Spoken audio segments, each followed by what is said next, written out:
everybody, I just wanted to come on for a little bit and show you some of what I've been working on. I'm going to be expanding within the next few weeks to bring in some of the jewelry that I've made that's handcrafted. These are a combination of wood and jasper pieces and darker aventurine beads as well. I also have some Dalmatian jasper pieces that I'm going to be bringing in, which is just a great grounding stone, and to be able to have something wearable with it is it's going to be able to bring positive energy to the wearer all day long. So that's just some of it's going to be more fashion oriented, as you can see here. This is a second pair that I made. I made one pair for myself and one to put on display / sell if anyone is interested.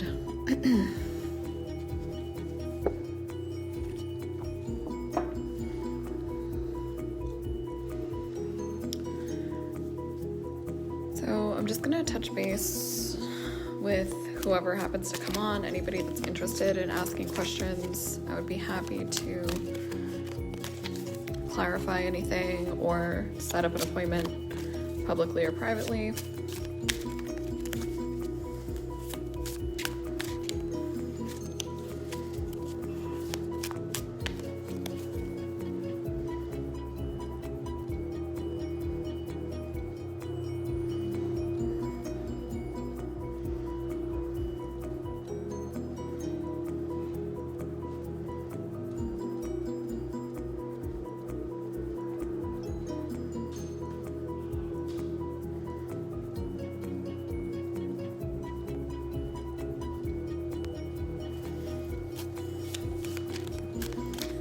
So we're just gonna go through my regular Rider-Waite tarot deck if anyone's interested.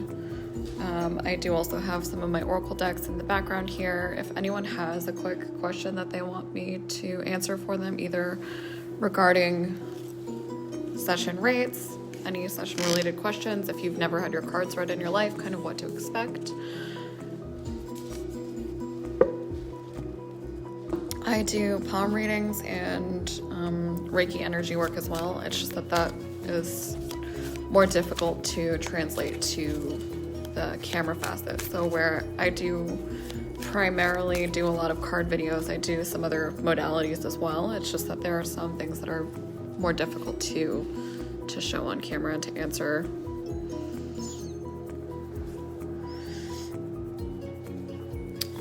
Behind the phone here, my background is the Work Your Light Oracle cards, which I spent a good deal of my last video talking about.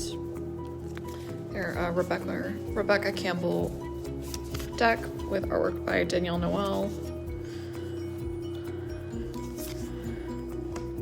And these are really, really beautiful. I love the artwork here.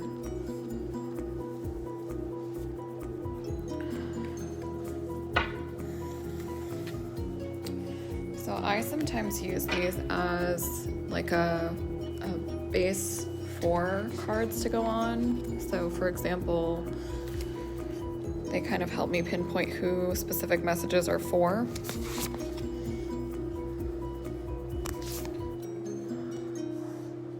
So you can do, because these are the larger pieces,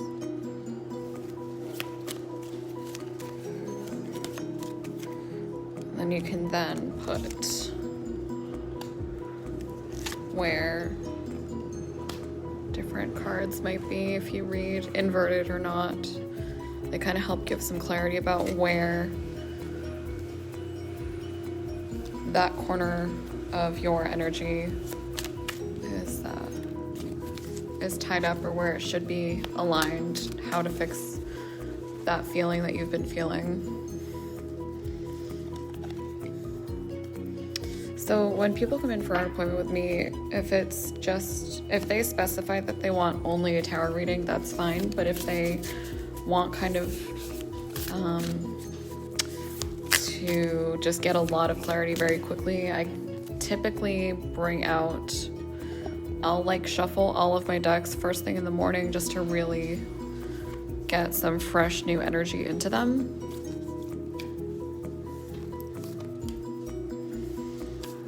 And then I will frequently start with a tarot baseline and then pull oracle cards as clarifiers. So for example, if we are doing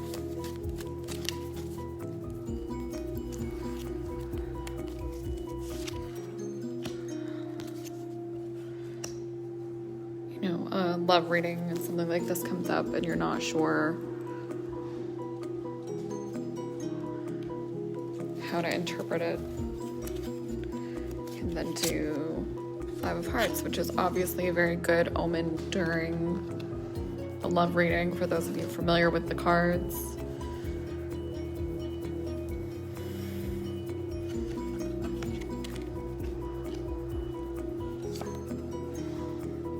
Three of Spades, Three of Clubs, and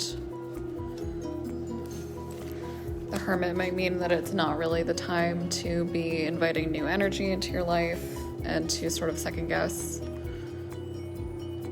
or just wait for the right time to do something that isn't really the right time at the moment.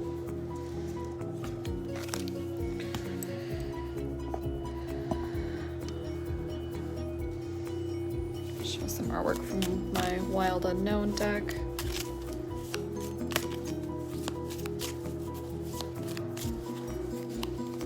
So this is my Wild Unknown deck. If any of you aren't familiar, I really do enjoy the artwork here. This is their Fool card, Mother of Pentacles, and here's the Father of Pentacles. You can see really, really striking, very, very beautiful artwork. I'm a big, big fan of this deck. I will typically break this one out when I'm doing more deep spiritual work with somebody. Like if somebody comes in for a reading and they are looking for clarity on what the outside energy source is. Like if somebody has been trying to contact them, maybe from the other side, or if there's other energies at play, like a guardian angel sort of reading, and they're trying to figure out who is trying to contact them. I also have had people come to me when they have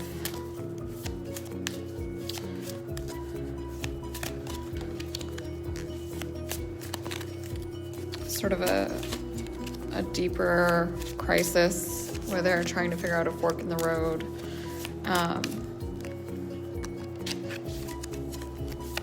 Related to like maybe an identity issue, I would bring this deck out.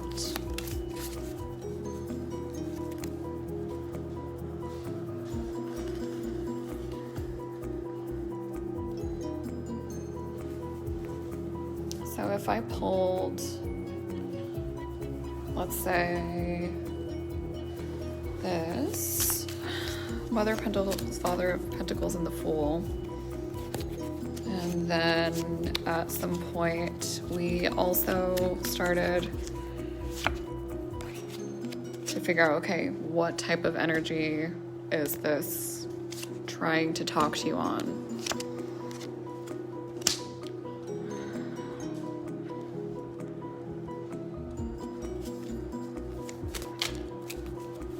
So we have Seven of Diamonds, Seven of Spades, and Four of Hearts. So the way that this is correlating and clarifying, coming across to me as the energy reader, we have some balance with your inner child that you're really working on, maybe trying to get back in touch with, and that your block is sort of in putting your foot down and setting new boundaries that you're sort of overdue to set or communicate on. So it's coming across as a blockage in that regard.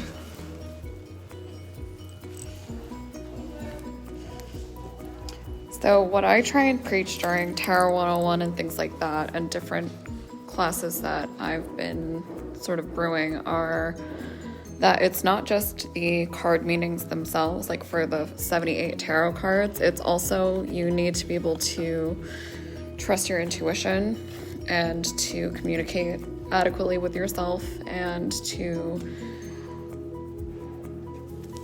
really do that difficult soul work and expect that if you're reading for a friend or a family member, that they are also going to be receptive to whatever you have to say.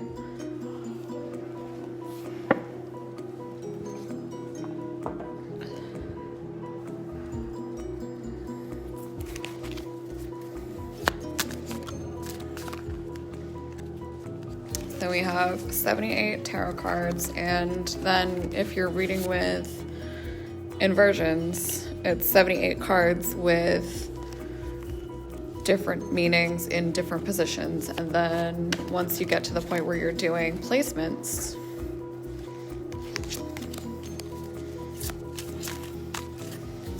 and you're doing, let's say, a Celtic cross,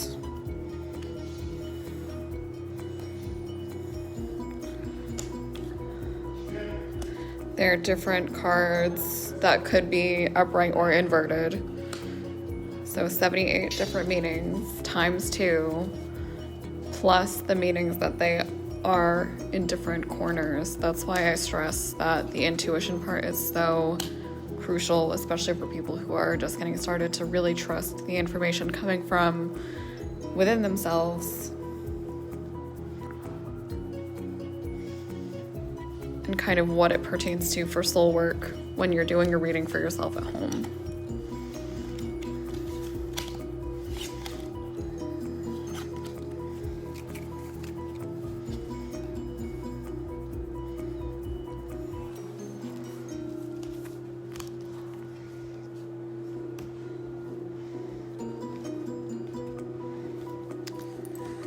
So yeah, that is my sort of mini crash course, because I think, like I was saying, it's really not about the individual meanings of all 78 cards times 2 with the different meanings, and it's not about a memorization, it's about an intuition of trusting yourself if you're doing a reading, or the energy from another person. You have to really be able to be in tune with yourself. The most important thing that I can preach is that as a reader who sees multiple different people a day, I make a point to cleanse my room. I'll like sage spray or something like that in between clients, because I don't want to take somebody's energy into a session with somebody else. Like if somebody's coming to me with romantic issues, and then immediately following I have somebody else looking to come to me for a business-oriented reading, or really any other reading variety, I take the minute to pass my deck through smoke or to cleanse with different stones. And what I mean by that is, for the cleansing with smoke, you literally take your cards and you pass them through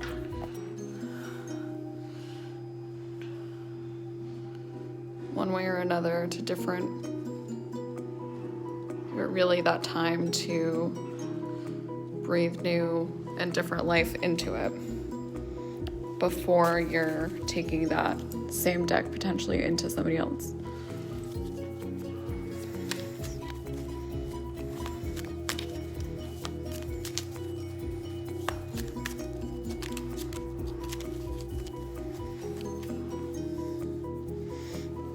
Yeah, I really make the effort to make sure everything in here is cleansed in between parties.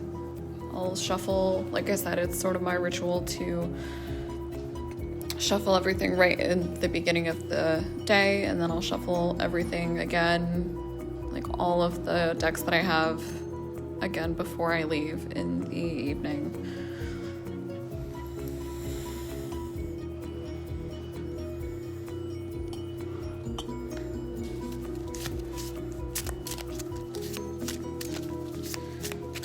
If you you weren't able to attend my last live video, the Moonology is more centered in the astrological aspects.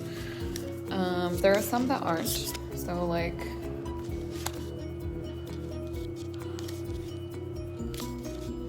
let me quickly see. Full moon eclipse doesn't have anything that pertains to an astrological sign in it, but the rest of them are like full moon, new moon in Libra, full moon in Taurus, full moon in Libra, and they all correlate to a different energetic phase.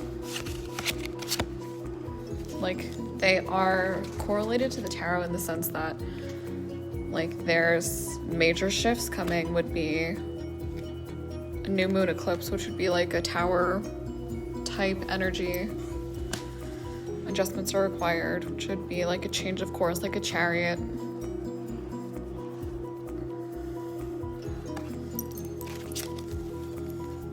As I've mentioned before, oracle decks really go the extra mile of kind of cutting through. It's not that they don't have their own mysticism attached to it, it's just that it's a lot more accessible and it's sort of more linear. And they're great to meditate with, especially if you find yourself like your brain is sort of hooking into one message or another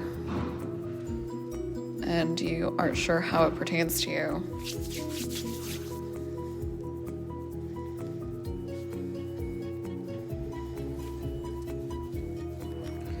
All right, so we have Work Your Light.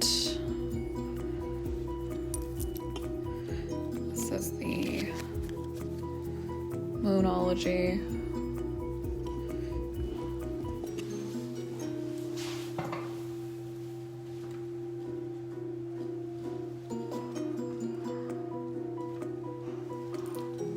Just a quick example of what I mean by how I would cleanse them with stones as opposed to any other method.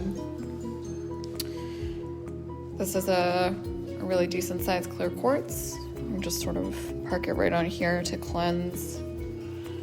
This is a sort of a crescent shaped howlite that has been super handy. I leave it here.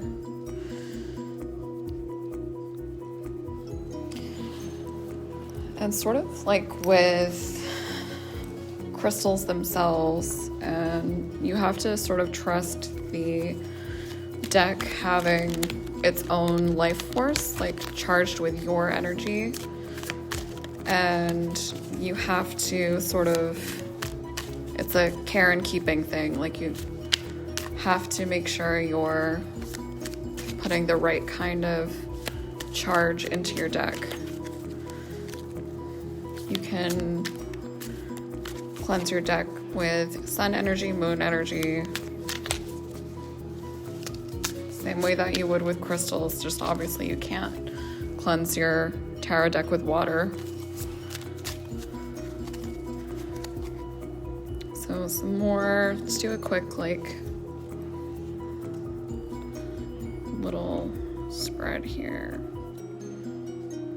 Just sort of see what the week ahead is bringing and what the weekend might have in store.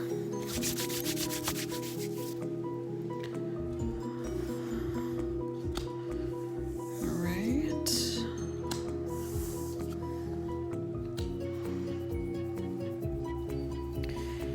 So we have sort of an interesting 3-card spread here. We have somebody trying to bring more balance into their life. Maybe like a work-life balance or a balance between a romantic relationship and not losing themselves.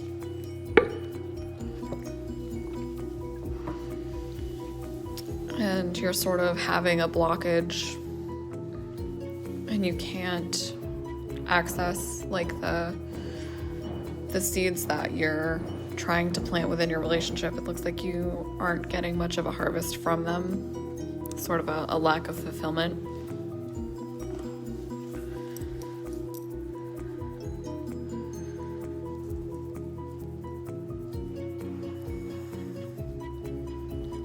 So the overarching story here that I'm getting is that with this spread, it's related to someone who's having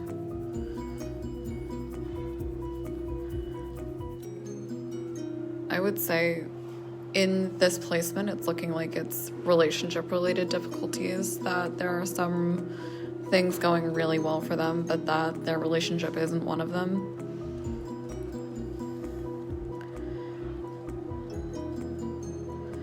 And that it's sort of holding them back from dealing with some of their own mental blocks because they're trying to make something work that hasn't been working.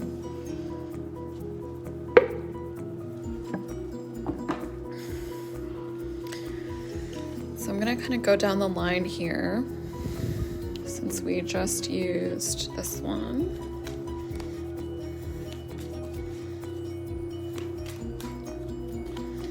Shuffle those all back into place. This is a raw moonstone. So that's going right there to help sort of restore that.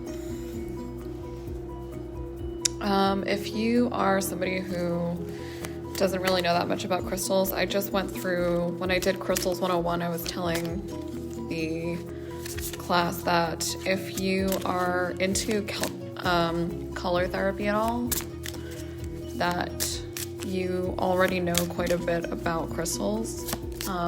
It's a good little cheat sheet that the whiter or the clearer you get, the more purifying a stone is, which is a good way to think of quartz, selenite, howlite. Howlite is just a little bit different because howlite is cleansing for sleep impurities and sort of a great way to bring your baseline down if you're somebody who has a lot of anxiety. So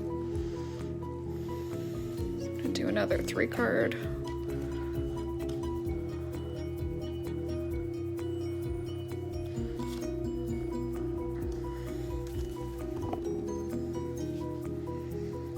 This is my Love Angels Oracle deck. If somebody comes to me for a love reading, love specific reading, I have 2 decks that I will bring out, and this is one of them to kind of go in as clarifiers for their tarot reading. If anyone has questions, comments, feel free to send questions in and I'll do my best to address them.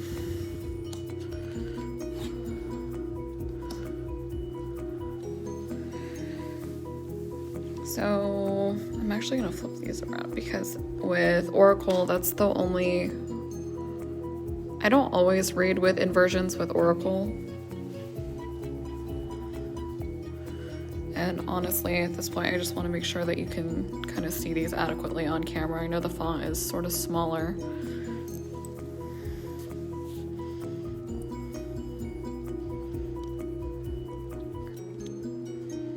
So this sort of 3-card spread, in addition to its placement, I would say it's about trying to make amends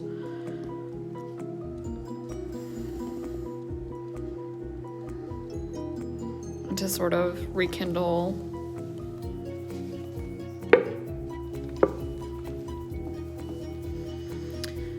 and with this deck there are, while it is obviously love oriented, there are things that will put you in like a different place. There are cards in here about like you need to love yourself first, so self-love, or there are cards about codependency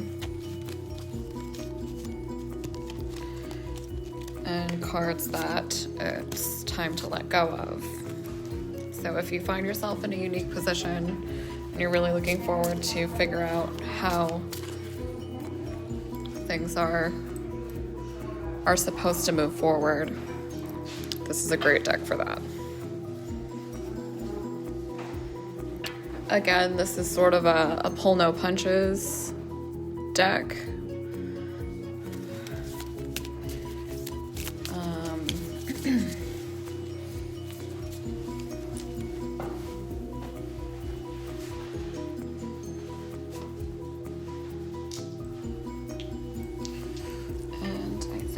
going to be just going to continue the row here.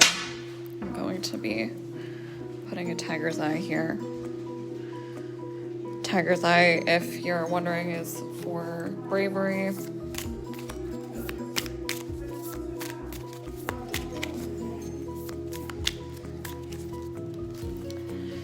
Alright guys, so that I think is just a decent overview of what you can expect and how to interpret your own cards if you're reading at home. I think I'm going to be ending today's live video in just a minute here, but I really appreciate everybody who took the time to watch. And as I am still a small business, I very much appreciate every like, every share, every view really does matter. Every referral really does count at this point in time. So let me know what your feedback is. If you are receptive to some of the jewelry pieces that I made. I have a couple other ones that I will be bringing in from home. I really enjoy these color combinations, and I'm going to be bringing in more stones that are like the semi-precious stones, like I said, with more Dalmatian jasper, more aventurine, things like that as well. We have Bonnie is setting up for stone art in just a minute. That's what's going to be starting. And we do have a lot of fun classes here coming up. I will be able to talk more about that in the next video. Thank you so much for attending, and I hope to see you back soon.